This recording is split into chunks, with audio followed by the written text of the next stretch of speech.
You've kept us waiting, but I tell you what, the wait is worth it. Suranne, lovely to see you, And you as too. always. It took a little bit of convincing to get you to do it, though, didn't it? Yeah, because when people love something so much, you don't want to disappoint. So I don't want to do a second series just because it was successful. And also, you know, and your programme talked about infidelity and, you know, it's a serious subject to some people. And I didn't just want to just do another one. But then the writer said, well, no one covers divorce and what that does to a child and what it does to a couple when you can't actually divorce when you're still parenting. Yeah. And I thought, that's an important programme to make. It is, true. So we are now a couple of years down the line. Yeah. And so where's Simon? Where are Kate and the baby? And then you've got your son Tom as well, who's grown up a bit now. So much since that clip. I mean, he's a baby there, so now he's 16, doing his exams. Gemma went back to being a doctor. The surgeries merged, so she's ahead of 2 surgeries now. She's got her life back together. She's a single mum, breadwinner. Simon moved away to London.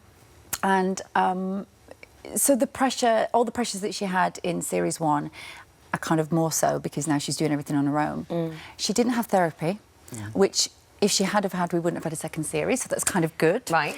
So she's sat on her emotions and she hasn't seen Simon because obviously he hit her at the last series, so there was a restraining order.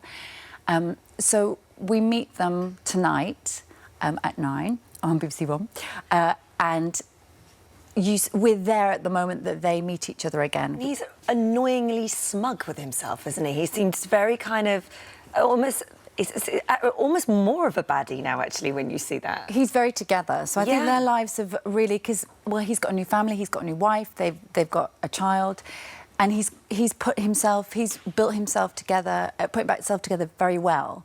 He's got a new home, and he looks great as well. I mean, you know, the suits are good, he looks good, and Bertie's a handsome man. So it's like that thing of like, he's handsome and he looks good, but he's very annoying as well, and he winds her up very quickly. I think everyone knows with exes that when you're together, you can push each other's buttons and it's all lovely, but then when you're an ex and you push each other's buttons, it riles things up and it brings all those feelings back very quickly.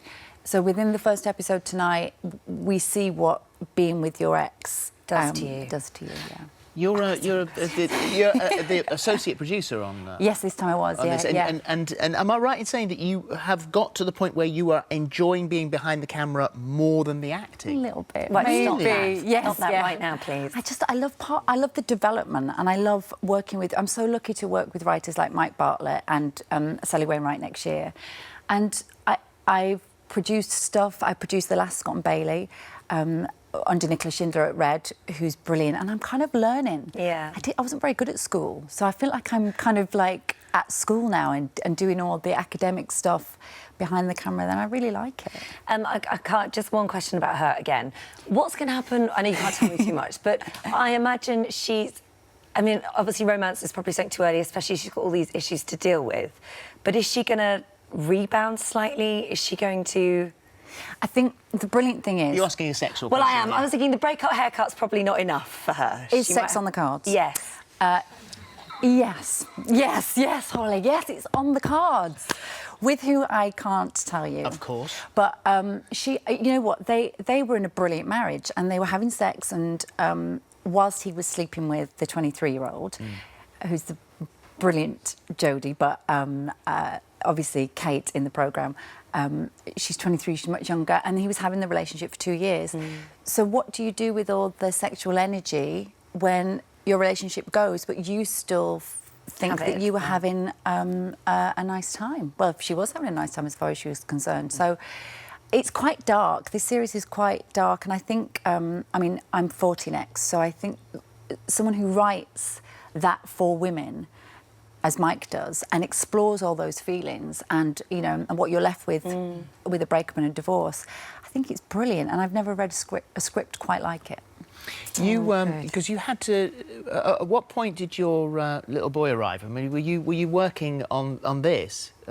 He was 6 months old. Right, yeah. OK, so and he had to come to work then, didn't he? Yeah, well, so we tried nursery, but for any new parents out there, you know, you're just trying to figure out, like, how childcare will work. And of course, they go to nursery and then they get ill. So he had snot coming out of his nose. He had like hand, foot, and mouth. He had all sorts of stuff I'd never even heard of. So then we had to bring him on set, and I was trying to line up and carry him, and it was full on. Yeah. And you loving it? Do you? I love being a mum. Yeah, it is the best. I always knew I would be.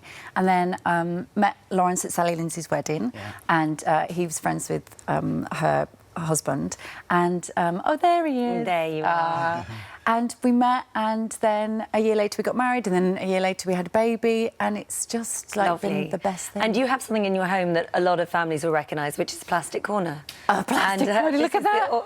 Yes. Now primary coloured stuff. Just everywhere. some of it. I used to say of ours when with both girls in full plastic mode that if this house ever catches fire, you'll see the black smoke for miles. Yes. There was so much plastic in our house. Yeah. You're very neat. Well, we put it all into that corner, and then, of course, he gets up in the morning and he's like, that, and then before you know it, it's like bomb site. It's everywhere.